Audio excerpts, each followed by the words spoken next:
Saudara, Lembaga Survei Indonesia atau LSI merilis elektabilitas dan popularitas para kandidat calon gubernur yang akan bersaing di Pilkada Jawa Tengah. Hasilnya, nama Ketua Umum PSI yang juga putra bungsu Presiden Joko Widodo Kaisang Pangarep teratas jika Pilkada Jawa Tengah dilakukan saat ini.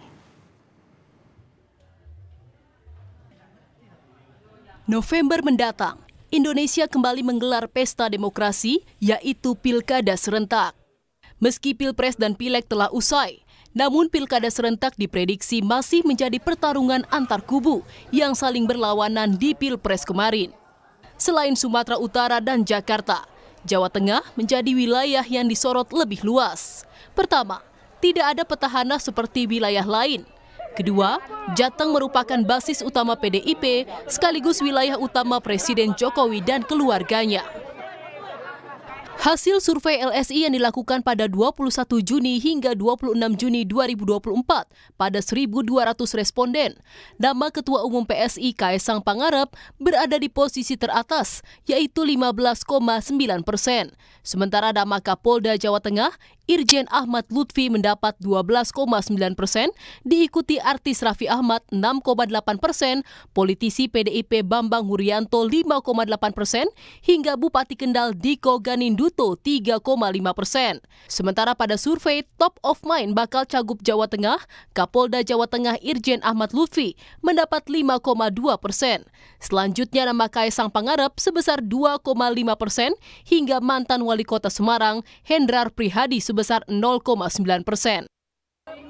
Menurut Direktur Eksekutif LSI, Jayadi Hanan, keunggulan Kaisang dalam survei di Jawa Tengah ini ada hubungan dengan kepuasan terhadap kinerja Presiden Jokowi. Itu dari sisi popularitas, artinya dari sisi popularitas dan kedisukaan Kaisang masih bisa disaingi maksud saya. Tapi dari segi pengaruh Pak Jokowi, tentu saja kalau nanti Pak Kaisang benar-benar maju di Jawa Tengah, Pak Jokowi kemudian secara terbuka, ataupun tidak terbuka menyatakan dukungannya, tentu afiliasi Pak Jokowi ke Kaisang akan lebih kuat, dugaan saya ya. Itu berarti dari segi pengaruh Jokowinya mungkin Kaisang lebih dapat dibandingkan dengan calon lain. Tapi dari segi popularitas dan kedisukaan masih harus dilihat data berikutnya. Merespon nama Kaisang yang digadang-gadang maju di Pilkada Jawa Tengah, Wakil Ketua Umum Partai Gerindra Habibur Rahman bilang, pihaknya membuka peluang untuk mengusung Ketua Umum PSI tersebut. Bisa jadi ya, nama Mas Kaisang kan muncul di mana-mana, bagus surveinya. Di Jakarta juga sebagai cawagup, beliau muncul di konstituen kami. Di Jawa Tengah demikian juga, ya, jadi kami menunggu saja apakah yang paling penting dan pertama adalah yang bersangkutan berkenan atau tidak. Kalau ada signal yang cukup kuat, misalnya yang bersangkutan berkenan, tentu kami akan bahas di internal partai kami. Sementara itu, Sekjen PDIP Hasto Kristianto bilang pihaknya akan mengusung kader internal di Pilgub Jawa Tengah. Hasto menambahkan, Jawa Tengah merupakan basis PDIP sehingga akan memprioritaskan kadernya.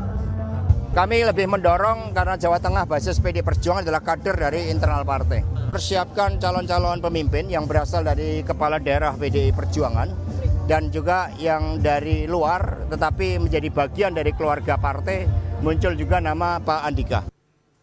Usai Pilpres dan Pileg, KPU akan menggelar pilkada serentak mulai dari tingkat kabupaten dan kota hingga provinsi pada November mendatang.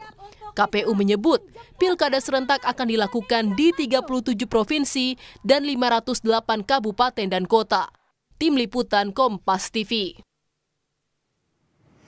Bagaimana peluang sejumlah nama di bursa Pilkada Jawa Tengah? Apakah akan mengulang kompetisi yang terjadi saat di Pilpres 2024 di wilayah tersebut? Kita berbincang malam hari ini bersama politisi PDI Perjuangan, Ciko Hakim, Wakil Ketua Umum Partai Gerindra Habibur Rahman, dan Direktur Eksekutif LSI Jayadi Hanan. Selamat malam Bapak-Bapak semua.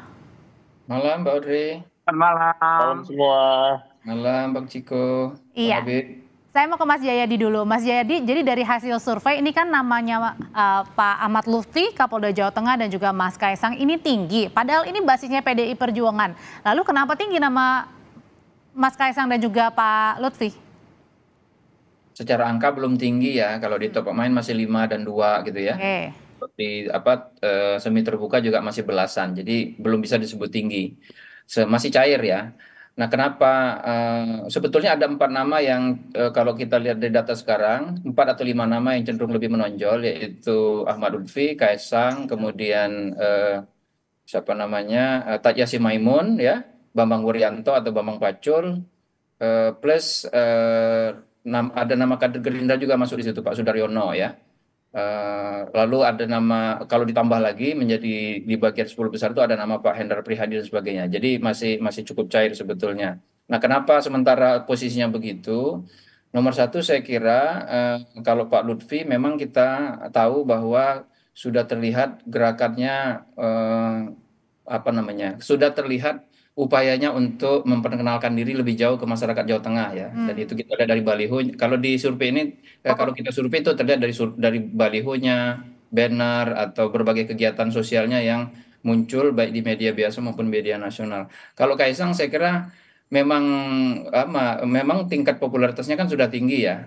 Karena selama ini beredar baik lewat sebelum pemilu legislatif kemarin. Oke. Kemudian waktu pemilu legislatif namanya beredar, lalu belakangan juga katakanlah sebulan terakhir itu kan nama Kaisang dibicarakan terus tuh. Seperti Pilwalkot Depok, Jakarta gitu ya? Iya, betul. Jadi popularitasnya tinggi sehingga wajar kemudian kalau namanya disebut oleh masyarakat Jawa Tengah gitu. Kalau gitu, kalau dari Bang Habib sendiri, ini katanya Gerindra siap menampung nih kalau misalnya Mas Kaisangnya mau begitu. Jadi tinggal nunggu lampu hijau dari Mas Kaisang nih. Kalau Mas Kaisang oke, mau Gerindra langsung tangkap sinyal itu, mengusung Mas Kaisang? Ya, saya sampaikan apa adanya yang saya tegaskan kemarin waktu doorstop dengan teman-teman. Kita bukan langsung mengusung, tapi kami mempertimbangkan. Nah, dalam konteks mempertimbangkan itu kan memang tentu kan ini masukan yang cukup signifikan, ya. Kalau Mas Kaisang misalnya terinformasi berkenan maju di Jawa Tengah. Ya. Sebab jangankan di Jawa Tengah yang merupakan kampung halaman Pak Jokowi dan keluarga besar, ya. Di daerah-daerah lain yang banyak penduduk yang berasal dari Jawa Tengah, nama Mas Kaisang ini muncul. Ya. Seperti di Lampung itu kan banyak etnik Jawa, ya, yang leluhurnya berasal dari Jawa Tengah. Nama Kaisang muncul. Lalu di Jakarta misalnya muncul itu terutama di daerah-daerah yang penduduknya berasal dari Jawa Tengah. Seperti di dapil saya Jakarta Timur itu banyak di Pulau Gadung, ya, Kecamatan Pulau Gadung itu banyak pendatang dari Jawa Tengah, dari Solo. Itu muncul nama Mas Kaisang. Nah, kan kalau ada tokoh yang peluangnya besar, apalagi beliau memiliki kedekatan politik dengan kami, putranya Pak Jokowi, sahabatnya Pak Prabowo, ya. Mas Kaisangnya sendiri juga all out mendukung pemenangan Pak Prabowo. Tentu ini akan juga dipertimbangkan oleh partai kami, ya, bersama calon-calon yang lain. Nah, tapi kalau dari Gerindra ngelihatnya ini sebenarnya semuanya pasti ditampung nggak sih sama partai Gerindra gitu? Misalnya kayak Mas Bobi Nasution, terus kemudian sekarang Mas Kaisang. Ini nampaknya apakah kenapa nih? Karena menguntungkan kalau mengusung anak-anak atau menantunya Pak Jokowi, atau lebih karena politik balas jasa juga karena sudah menang juga kan Gerindra, Pak Prabowo dan juga Mas Gibran di Pilpres? Ya, macam-macam, ya. Penentuan calon di suatu daerah itu variabelnya banyak dan tidak selalu sama, ya, variabel-variabel tersebut antara satu daerah dengan satu daerah lainnya. Seperti misalnya Mas Bobi di Sumatera Utara. Ya, kita tahu terlepas beliau adalah menantunya Pak Jokowi, kan mendapat ekspos yang besar ketika sebagai wali kota Medan. Ya, hampir tiap hari beliau menjadi pembicaraan, sehingga memang elektabilitasnya tinggi. Ya, lalu Mas Bobi juga all out mendukung pemenangan Pak Prabowo Gibran. Jadi kami itu sebetulnya gini, namanya partai politik kalau bisa sih kader partai kami sendiri. Kalau nggak bisa kader yang bukan kader kami menjadi kader kami. Seperti Mas Bobi kan. Tadinya bukan kader Partai Gerindra lalu menjadi kader Partai Gerindra. Kalau tidak bisa juga kader dari partai koalisi kami, ya. Indonesia Maju, ya. Yang kami dukung. Nah, sehingga memang target kami itu kan berjenjang, ya. Ada target yang maksimal, lalu di bawahnya sampai Kayak yang paling realistis seperti apa.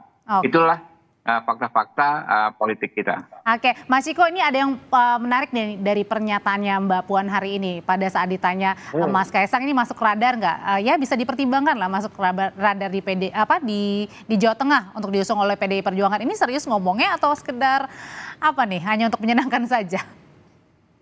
Ya serius juga, karena gini, semuanya kan masih cair. Kalau kita bicara soal pilkada ini, kita lebih mengarah pembicaraan mengusung kriteria ya. Bagi kami variabel-variabel yang paling penting dalam mengusung calon adalah kriteria, karena kriteria ini yang kita ukur dari kemampuan yang bersangkutan untuk bisa memimpin suatu daerah, jawab tantangan-tantangan daerah tersebut, menjawab permasalahan-permasalahan yang dialami oleh masyarakat dan lain-lain. Yang kedua tentunya bagaimana kerjasama politiknya dengan partai tertentu atau partai lain. Nah, sampai hari ini PDI Perjuangan tidak menutup diri untuk bekerja sama dengan partai politik manapun. Tapi kan Mas Kaisang ini anaknya Pak Jokowi. Kalau kita bicara soal Kaisang Pangarep, kita juga harus melihat dia bukan hanya sebagai anak Pak Jokowi. Ya. Kita juga harus melihat dia sebagai pimpinan partai politik, ya kan, ketua umum partai politik yang kalau di DKI Jakarta misalnya 4 kursi, ya kan. Tiganya loh. Tapi kembali lagi, apakah dia akan lolos dalam kriteria yang kami sudah set? Biasanya saya ketua lain. Memang di berbagai daerah kan yang kriteria yang kami set, apalagi daerah-daerah besar yang punya permasalahan yang kompleks, ya salah satunya tentunya pengalaman yang komprehensif, memimpin suatu daerah atau memimpin suatu institusi yang cukup strategis, yang juga mengerti soal anggaran, mengerti soal banyak hal yang terkait dengan pengentasan kemiskinan dan lain-lain. Nah, kalau kita bicara Jawa Tengah, nanti kan kita akan ukur sendiri apakah Mas Kaisang masuk dalam kriteria tersebut. Tapi sampai hari ini kami tegaskan bahwa PDI Perjuangan tidak menutup diri untuk bekerja sama dengan partai politik manapun. Termasuk juga dengan Ketua Umum PSI ya? Ya, dan tentu itu menjadi pertimbangan, dan seperti disampaikan oleh Mas Jayadi tadi, itu kan hasil survei itu memang betul begitu apa adanya. Nah, tetapi kan kembali lagi angka-angkanya ini belum ada angka yang betul-betul dominan gitu. Kita nggak bicara ada yang melewati 50% misalnya. Tapi kan? Nah, ini.